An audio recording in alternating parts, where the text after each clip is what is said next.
Hello बच्चों। आज मैं आप लोगों को क्लास 9th का जो आपको डीओई की तरफ से मिड टर्म प्रैक्टिस पेपर मिला है ना, सेशन 2022 टू 23 वाला, तो वो कराने वाली हूँ मैथ्स का। इस पेपर को आज हम इंग्लिश मीडियम में करने वाले हैं। पेपर हमने ऑलमोस्ट कर लिया है। आपको पता है ना कि इसमें 3 पार्ट थे, ए बी और सी। तो ए और बी पार्ट हमारा कंप्लीट हो चुका है। उसकी जो वीडियोज़ हैं और उसकी जो प्लेलिस्ट है सब चीज़ बनी हुई है और चैनल पे अपलोड है, तो आप वहाँ से देख लीजिएगा। आज हमारे को सेक्शन सी करना है, उसके बाद हमारा ये सेक्शन भी कंप्लीट हो जाएगा और ये पूरा पेपर भी हमारा कंप्लीट हो जाएगा। ठीक है, चलिए शुरू करते हैं।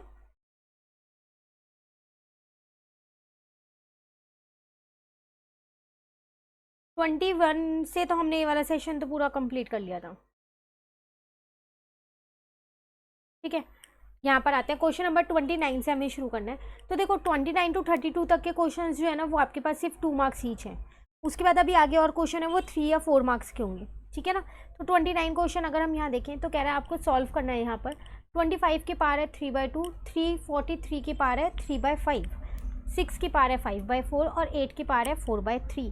तो इनको थोड़ा सा सिंप्लीफाई कर लो। कैसे? 25 को मैंने 5 की पार 2 लिख दिया और ये 3/2 ऐसी है।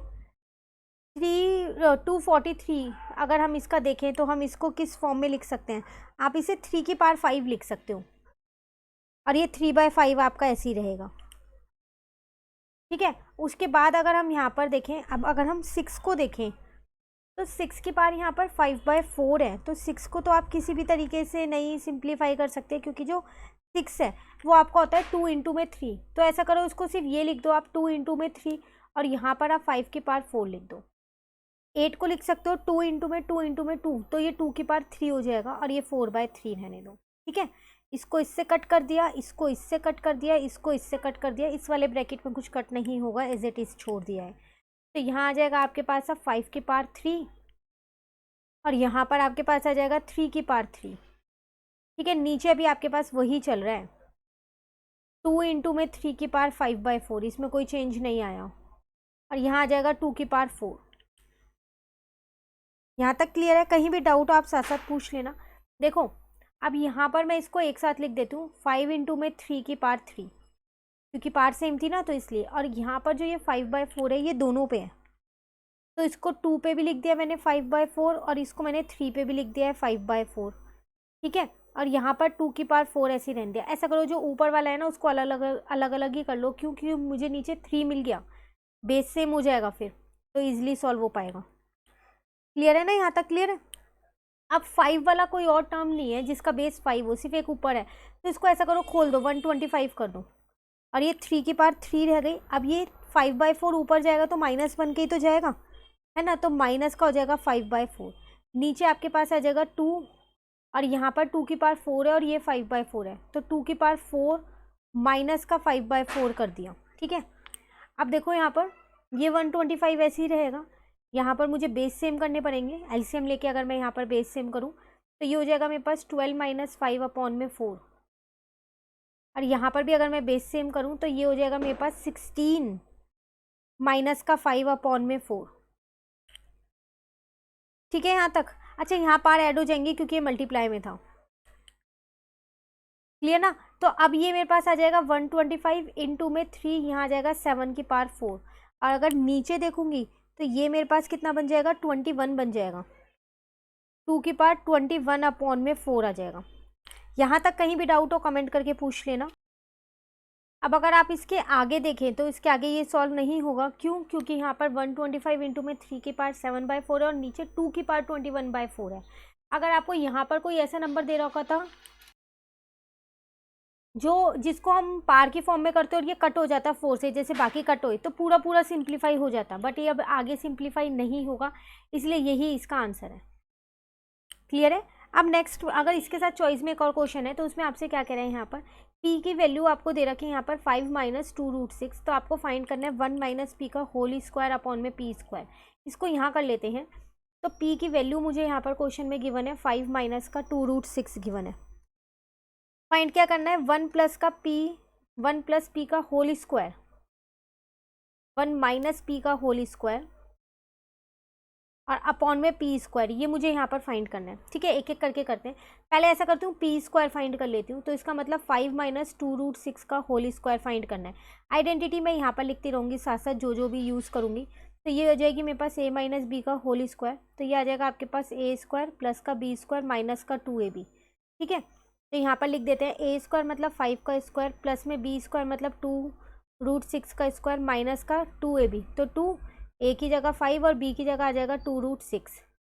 तो ये हो जाएगा 25 प्लस यहाँ आ जाएगा 2 2 जब 4 इंटू में 6 हो जाएगा। यहाँ आ जाएगा 2 5 जब 10 10 2 जब 20। तो ये हो जाएगा 25 प्लस में यहाँ आ जाएगा आपके पास 24 और यहाँ पर आ जाएगा 20 में √6। तो यहाँ पर आ जाएगा 4 + 5 9 2 + 2 4 माइनस का 20√6। नीचे डिनोमिनेटर वाला तो मेरे पास आ गया। अब है मेरे पास यहाँ 1 माइनस पी का होल स्क्वायर। तो 1 माइनस पी की जगह पी की वैल्यू रखूँगी तो 5। अब देखो यहाँ भी माइनस है तो ये प्लस हो जाएगा। ठीक है, ये 1 है यहाँ। तो ये आपके पास आ जाएगा यहाँ पर माइनस का 4 प्लस का 2√6 का होल स्क्वायर, जिसको आप लिख सकते हो यहाँ पर 2√6 माइनस का 4 इसका होल स्क्वायर। तो इसमें भी यही सेम आइडेंटिटी लगा देती हूँ। तो ये हो जाएगा मेरे पास यहाँ पर a स्क्वायर प्लस यहाँ पर हो जाएगा b स्क्वायर माइनस का यहाँ हो जाएगा 2ab। ठीक है ना यहाँ तक। अब देखो यहाँ पर 2 2 जब 4 √6 से इंटू करोगे 6 आ जाएगा। 4 4 जब 16 माइनस 2 2 जब 4 और 4 4 जब 16 हो जाएगा। तो ये हो जाएगा आपके पास 24 प्लस का यहाँ पर आपके पास हो जाएगा 16 माइनस का 16√6 ऐसी है। तो यहाँ पर आ जाएगा 4 + 6 10 40 माइनस का 16√6। तो ये मेरी आ गई यहाँ पर न्यूमरेटर की वैल्यू। यहाँ तक क्लियर है। मैंने क्या किया, पहले सिर्फ डिनोमिनेटर और न्यूमरेटर की वैल्यू को फाइंड किया। अब इसको पुट करती हूँ पहले मैं यहाँ पर। तो मेरे पास था यहाँ पर 1 माइनस पी का होल स्क्वायर अपॉन में पी स्क्वायर था। तो मैंने क्या किया, 1 माइनस पी के होल स्क्वायर की जगह उसकी वैल्यू रख दी जो मैंने ऊपर निकाली थी। अब पी स्क्वायर की जगह पी स्क्वायर की वैल्यू रख लूँ। ऊपर क्या निकाली थी 49 माइनस 20√6। ठीक है, अभी आप ध्यान से देखो, आपके पास अभी भी डिनोमिनेटर में रूट है। तो इसका मतलब अब आप रैशनलाइज करने वाले हो। तो मल्टीप्लाई किससे करोगे, 49 प्लस का 20√6 से, और यहाँ पर भी 49 प्लस के 20√6 से। ठीक है, नीचे तो आइडेंटिटी लग जाएगी। फिर से वो आइडेंटिटी मैं यहाँ साइड में लिख रही हूँ, a प्लस बी और a माइनस बी की, जो होती है मेरे पास a स्क्वायर माइनस का b स्क्वायर। ठीक है, ये डिनोमिनेटर में लगेगी। पहले मैं न्यूमरेटर करूँ फर्स्ट नंबर सेकंड ब्रैकेट से, और यहाँ आ जाएगा आपके पास माइनस। अब 16 को भी इससे करोगे। ठीक है, और नीचे आइडेंटिटी लगा रहा हूँ। तो ये हो जाएगा 49 का स्क्वायर माइनस ये हो जाएगा 20√6 का स्क्वायर। बिल्कुल केयरफुली कैलकुलेशन करनी है, एक एक कैलकुलेशन, क्योंकि काफ़ी लेंदी हो गई है कैलकुलेशन अब। ठीक है ना, तो एकदम ध्यान से देख के करनी है। अब आप देखो 40 को आपको क्या करना है, सबसे पहले 49 से इंटू करना है। आइडेंटिटी सब में साथ साथ लिख के आना, ऐसा नहीं है किसी में छोड़ के आओ। तो ये हो जाएगा आपके पास 1960 प्लस 40 को अगर आप 20 से इंटू करोगे तो 800 आ जाएगा, ये √6 ऐसी है, माइनस 16 को अगर आप 49 से इंटू करोगे तो आपके पास आ जाएगा 784 और ये √6 ऐसी है। अब प्लस माइनस माइनस 16 को अगर आप 20 से इंटू करोगे तो आपके पास आ जाएगा यहाँ पर 320, और √6 को √6 से करोगे तो 6 आ जाएगा इंटू में। ठीक है, अपॉन में 49 का आप क्या करोगे, यहाँ पर स्क्वायर लिखोगे तो आपके पास आ जाएगा 2401। अब 20 का स्क्वायर लिखोगे तो आपके पास कितना आएगा, इसको मैं यहाँ पर सॉल्व कर दूँ। 20 इंटू 20 इंटू में √6 इंटू में √6 है, तो ये हो जाएगा 400 इंटू में 6, तो कितना आ जाएगा 2400, सीधा लिख दिया यहाँ। ठीक है, अब ऐसे ही यहाँ पर 1960, देखो ये दोनों सेम रूट के हैं तो मैं इनको ईजिली प्लस माइनस कर सकती हूँ। तो 800 में से 784 को मैंने माइनस किया तो मेरा कितना आ जाएगा 16, लेकिन प्लस का आएगा और ये √6 ऐसे ही रहेगा, माइनस। अब 320 को क्या करूँगी, 6 से इंटू कर दूँगी तो आ जाएगा 1920। नीचे डिनोमिनेटर में तो 1 ही बचा है। अब इन दोनों को भी अभी सॉल्व कर सकती हूँ। 40 बचेगा, 40 प्लस का 16√6 हो जाएगा।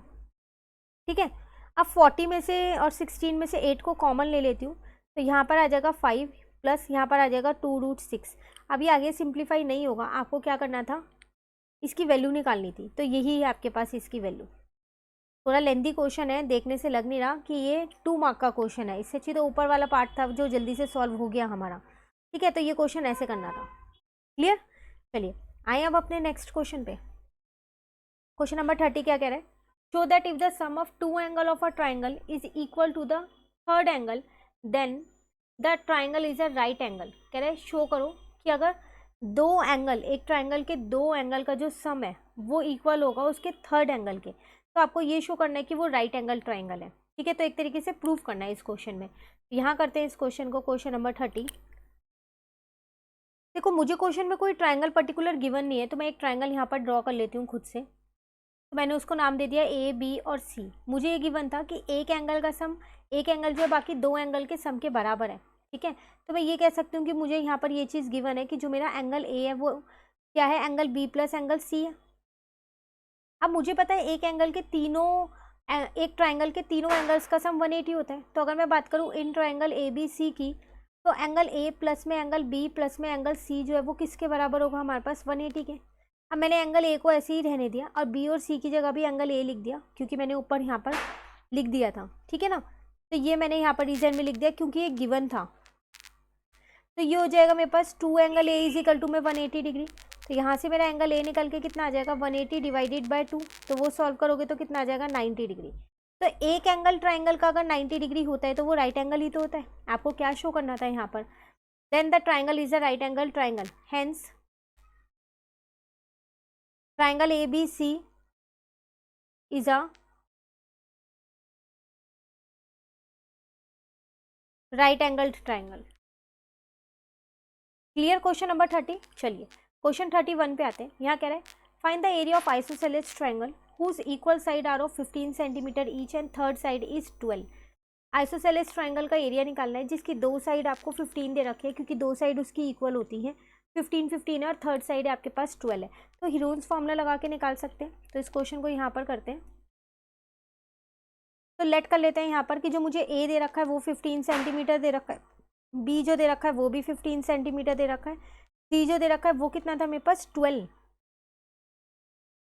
तो सबसे पहली बात एस फाइंड कर लेते हैं यहाँ पर। तो वो होता है मेरे पास ए प्लस बी प्लस सी अपॉन में 2। इसका मतलब यहाँ आ जाएगा 15 प्लस 15 प्लस 12 अपॉन में 2, मतलब 30 प्लस 12 अपॉन में 2। तो ये हो जाएगा 42 अपॉन में 2। सॉल्व करोगे तो आपके पास यहाँ पर कितना आ जाएगा, 2 और 1 21 सेंटीमीटर आ गया। ठीक है, अब हम अपना एरिया फाइंड करते हैं। तो एरिया आता है एस, फिर यहाँ पर ब्रैकेट में एस माइनस ए, यहाँ पर है एस माइनस का बी और यहाँ पर है एस माइनस का सी अंडर रूट में। एस की जगह 21 लिख दिया, यहाँ लिख दिया 21 माइनस का 15, यहाँ लिख दिया 21 माइनस का 15 और यहाँ पर लिख दिया 21 माइनस का 12। ठीक है, ये 21 ऐसी है, 21 में से 15 जाएंगे तो 6 बचेगा, यहाँ पर भी आपके पास 6 बचेगा। अब यहाँ पर 21 में से आपको क्या करना है, 12 को माइनस करना है, तो 9 बचेगा। 9 तो आप सीधा सीधा बाहर निकाल सकते हैं 9 को, तो 3 आ जाएगा। इन दोनों 6 का क्या करोगे, बाहर निकाल दो, एक 6 बाहर निकाल लो, 21 अंदर ही रहने दो। क्यों, क्योंकि अगर आप देखो तो 3 इंटू में 7 होता है और दोनों में से कुछ भी रूट में से बाहर नहीं निकल पाएगा, तो उसको निकालने का कोई फ़ायदा नहीं है। तो अब आपके पास यहाँ पर कितना आ जाएगा, 6 3 जा 18 और ये आपके पास आ जाएगा रूट 21 और यहाँ पर आप क्या करोगे, सेंटीमीटर स्क्वायर लिख दो। यही आपका आंसर। आपको एरिया फाइंड करना था तो यहाँ पर एरिया जो है वो हमारा फाइंड हो गया। क्लियर है? कहीं पर डाउट हो तो कमेंट करके पूछ लेना। चलिए नेक्स्ट क्वेश्चन नंबर 32 पे आते हैं। Find the coordinate of the 2 points on X axis and Y axis which are at equal distance from the origin. आपको क्या करना है, दो कोऑर्डिनेट्स फाइंड करने हैं एक्स एक्सिस पे और वाई एक्सिस पे जो इक्वल डिस्टेंस पे हो ओरिजिन से। ओरिजिन मतलब जहाँ पर एक्स और वाई मिलता है वहाँ से। ठीक है, देखो अब इसमें हम क्या करते हैं, खुद से यहाँ पर ले लेते हैं। तो अगर मैं क्वेश्चन 31 यहाँ पर आपको सॉल्व कराऊँ तो आपसे कह रहा था दो पॉइंट्स ऐसे बताने हैं जो इक्वल डिस्टेंस पे हों। ठीक है, उनके कोऑर्डिनेट्स, मान लो मैंने एक कोऑर्डिनेट यहाँ ले लिया, एक पॉइंट यहाँ ले लिया, एक यहाँ ले लिया। तो जो ये मेरे पास है एक्स एक्सिस, ये भी ये वाई एक्सिस है, ये मेरे पे एक्स एक्सिस है, ये मेरे पे वाई एक्सिस है। तो जो यहाँ पॉइंट है मैंने मान लिया वो 2 और 0 है, और जो यहाँ पॉइंट है वो मैंने मान लिया 0 और 2 है। ठीक है, ये 0 है हमारा। तो आप देख लो ये भी, इस पॉइंट को ए मान लिया, इस पॉइंट को बी।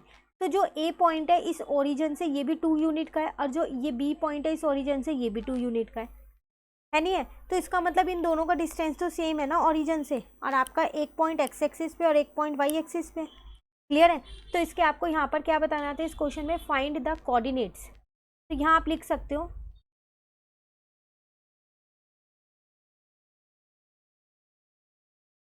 रिक्वायर्ड कोऑर्डिनेट्स आर, तो एक आप ले लो 2 0 एंड 0 2, इसी के साथ साथ एक और आप कोई सा भी ले सकते हो। मान लो एक मैंने ले लिया 5 0 और दूसरा ले लिया यहाँ पर 0 5, ये दोनों ही अपने ओरिजिन से 5 5 की यूनिट पे है, 5 5 के डिस्टेंस पे ही तो है। तो बस आपको यही कोऑर्डिनेट्स ही लेने थे खुद से, तो आप कोई से भी ले सकते हैं यहाँ पर, ठीक है। पर अगर आपको ये क्वेश्चन नहीं आ रहा तो चॉइस में एक और क्वेश्चन दे रहा आपको, उसमें क्या कह रहा है, इन विच कोऑर्डिनेट, यहाँ क्वाड्रेंट होगा, the following points lie in which quadrant, coordinate नहीं होगा यहाँ, क्वाड्रेंट होगा, ठीक है। कौन से क्वाड्रेंट में लाई करते हैं, तो देखो इसमें दोनों प्लस की वैल्यू होती है, इसमें एक माइनस एक प्लस होता है, एक्स माइनस वाई प्लस होता है, इसमें दोनों नेगेटिव होते हैं। यहाँ पर आपके पास एक्स तो प्लस का होता है लेकिन वाई जो है वो नेगेटिव होता है, यहाँ दोनों ही प्लस के होते हैं। तो यहाँ पर ये जो है ये माइनस का है एक्स, और वाई वाला जो वो प्लस का है, तो ये सेकेंड क्वाड्रेंट में आएगा। यहाँ दोनों ही प्लस के हैं तो ये मेरे पास किस में आएगा, पहले फर्स्ट क्वाड्रेंट में आएगा, ठीक है। याद रखना इसमें क्वाड्रेंट ही बताने हैं। इसी के साथ साथ एक और दे रखा है, find sum of abscissa minus sum of ordinate of both the point. तो आपको इन्हीं पॉइंट्स का ये भी फाइंड करना है। तो अगर मैं यहाँ पर देखूँ ए वाला, तो एब्सेशिया, सम ऑफ एब्सेशिया, अच्छा दोनों का ही लेना है एक साथ। तो एब्सेशिया मतलब क्या होता है, एब्सेशिया का मतलब होता है जो आपके पास एक्स की वैल्यू है, तो एक है आपके पास -4 और एक है 3, फिर माइनस सम ऑफ ऑर्डिनेट मतलब वाई की वैल्यू, तो एक 6 है और एक है आपके पास यहाँ पर 3, इन्हें सॉल्व करना है। तो यहाँ आ जाएगा -1, ये -6 + 3 9, तो आंसर आ जाएगा -10। क्लियर है? तो ये था कौन सा क्वेश्चन आपके पास 32, कंप्लीट हो गया क्वेश्चन नंबर 32। तो ये वो क्वेश्चंस थे जो आपके पास सिर्फ 2 मार्क्स के क्वेश्चंस हैं। अब जो बाकी के क्वेश्चंस रह गए ना आपके पास 33 से लेके कहाँ तक रह गए हैं, 33 से लेके आपके पास है 36 तक, ये आपके पास 3 मार्क्स के हैं। फिर 37 से लेके 39 तक जो है वो आपके पास कौन से हैं, 4 मार्क्स वाले क्वेश्चन है, ठीक है। तो आज हम ये 2 मार्क्स वाले ही करते हैं, नेक्स्ट क्लास में अपने 3 मार्क्स वाले क्वेश्चंस को कंप्लीट करेंगे। इन क्वेश्चंस में कहीं भी डाउट हो तो आप कमेंट करके ज़रूर पूछ लीजिएगा, और अगर आपको वीडियो अच्छी लगी तो आप लाइक ज़रूर कीजिएगा और मेरे चैनल को सब्सक्राइब कीजिए। Thank you.